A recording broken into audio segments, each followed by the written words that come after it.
Os eventos que você está prestes a conhecer foram encontrados em um diário, dentro de uma cela, onde jaziam os restos de Alex Gray, um homem que teve o azar de aceitar o convite de um velho amigo para um trabalho sombrio. Se tal história é ou não verídica, não há como confirmar. Uma vez que o Vaticano tem a fama de acobertar segredos ocultos há centenas de anos em seus subterrâneos. Em um desdobramento inesperado, Alex acabou descobrindo os segredos mais obscuros do Vaticano antes de deixar esse mundo. Mas antes disso acontecer, ele garantiu que aqueles responsáveis pagassem por seus pecados. O que você ouvirá agora é a história de Edward Moore Drake, na visão de seu melhor amigo Alex. Segundo Alex, ele trabalhava em um centro de pesquisa e seu objetivo era entender, gene por gene, o funcionamento do corpo humano. Ele acreditava que nossa genética era a chave do futuro e que, ao alterá-la, talvez fosse possível prevenir doenças antes mesmo que elas surgissem. Em outras palavras, ele queria curar as pessoas antes que elas adoecessem. Certo dia, sozinho em casa, sob frio do inverno que se aproximava, Alex teve uma grata surpresa ao encontrar uma carta em sua porta. Ao abri-la, descobriu que era de um velho amigo, Edward Drake. Há muito não o via e estava mesmo curioso para saber como ele estava.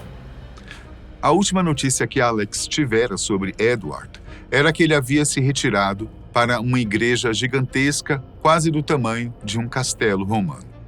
Isso já fazia mais de 10 anos. Agora, na carta, Edward o convidava a ir até a Romênia para reencontrá-lo. Ele também dizia que havia alcançado uma posição de alto escalão na igreja e queria que Alex o ajudasse a comandar uma unidade médica exclusiva para a elite eclesiástica. Para Alex, esse trabalho não parecia desafiador, muito pelo contrário. Parecia um retrocesso em sua carreira. Só vou ter que cuidar de velhos doentes e rabugentos, pensou. Mas por algum motivo sentiu que deveria aceitar o convite. 2 semanas depois, Alex já estava a caminho da Romênia, animado para rever o seu amigo. No entanto, ao chegar, ficou chocado com a mudança de Edward. Além de estar mais alto do que lembrava, ele agora usava uma barba longa e desgrenhada, quase como a de um mendigo. Edward disse ter ficado feliz com o aceite do amigo e esperava que ele pudesse corresponder às expectativas, uma vez que ele teve que lutar muito para conseguir o cargo que ocupava. Disse isso em um tom frio, o que Alex estranhou de início. Mas respondeu em tom semelhante, que também esperava ter as expectativas dele próprio correspondidas. Afinal, ele vinha de muito longe, tendo que abandonar algumas pesquisas. Contudo, para acalmar os ânimos, logo após esse encontro inicial um tanto tenso, os dois começaram a relembrar os velhos tempos. Alex se recordou de que seu dia começava às 5 da manhã e chegou a reclamar isso com Edward. São 5 horas, então devemos começar a trabalhar, disse Edward, de forma seca, e continuou. Aposto que você imagina que seu trabalho aqui será atender velhos decadentes, mas eu não te trouxe aqui para isso. Tenho lido seus artigos sobre genética, modificações do DNA e tudo mais. Alex ficou sem entender e o amigo continuou falando. Nós também sabemos um pouco sobre manipulação genética. A diferença é que nós já colocamos isso em prática. Alex ficava surpreso a cada palavra de Edward. Havia algo de estranho naquilo tudo que ele ainda não conseguia entender. Enquanto conversavam, os dois desciam uma longa escadaria em espiral que parecia interminável. No fim havia uma porta de madeira maciça. Edward, enquanto abria a porta, disse: "Quero que conheça o grande sacerdote." No outro lado do que parecia ser uma sala, havia um ancião de aparência decrépita, bastante senil, como se desafiasse a sua morte.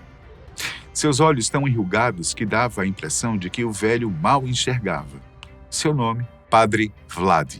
Alex, surpreso e assustado, perguntou a Edward o que exatamente ele deveria fazer ali. Qual o propósito daquele lugar? Ele queria uma explicação.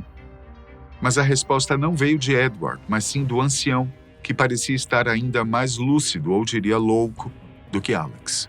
Sorrindo, o padre respondeu: eu já vivi muito mais do que gostaria, rapaz. Houve tempos em que desejei morrer com todas as forças, mas por algum motivo a vida insiste em me manter aqui. Por favor, descubra por que ainda eu estou vivo. Alex não sabia como explicar a si mesmo naquele momento, mas de alguma forma sentiu que ele era a única pessoa capaz de ajudar aquele senhor moribundo, que sabe-se lá estava preso naquele lugar há muitos e muitos anos. Alex prometeu a Vladimir que voltaria mais tarde para examiná-lo, mas antes precisava falar com seu amigo.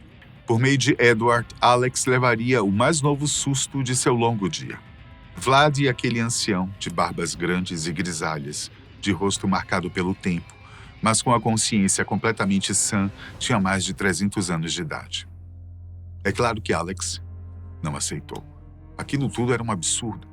Ele então resolveu retornar ao seu aposento, pois aquilo já havia passado de todos os limites. Em seu quarto, sozinho, Alex, óbvio, não dormiu.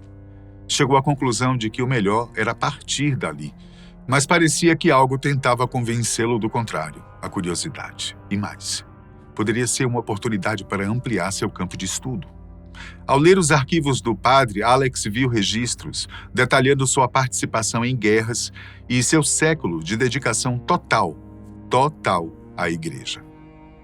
Quando voltou a falar com Vlad, o velho revelou que, ao longo de 300 anos, já deveria ter morrido ao menos 50 vezes, inclusive já tentou tirar a própria vida. O padre, nesse instante, pediu para que Alex pegasse uma faca que estava próxima. Alex hesitou, mas obedeceu. Vladimir se feriu em uma área crítica do corpo. Desculpe não poder entrar em detalhes devido às regras do YouTube, mas é a que sustenta a cabeça. De tal forma que, em uma pessoa normal, teria resultado em morte. Diante de um Alex assustado e com os olhos parecendo duas luas cheias, Vladimir disse que sentia dor, mas olha o que acontece na frente do incrédulo Alex. O ferimento se regenerou rapidamente. Foi então que a verdade veio à tona. O Vaticano ordenou que o caso de Vladimir fosse estudado, acreditando que sua condição tivesse um toque divino. Edward tentou tranquilizar Alex, dizendo que o Vaticano não iria se livrar dele depois que finalizassem os trabalhos. Mais tarde, naquele dia, Edward disse a Alex que o Vaticano havia perguntado sobre a possibilidade da genética do grande padre ser transferida para outra pessoa e que ele poderia fazer os testes iniciais em animais. Inicialmente, isso irritou Alex, mas sob a pressão de Edward e vendo que não havia saída para salvar o ancião, Alex acabou concordando. Passados os dias, Alex se viu fascinado pelo mistério e continuou normalmente com seus estudos.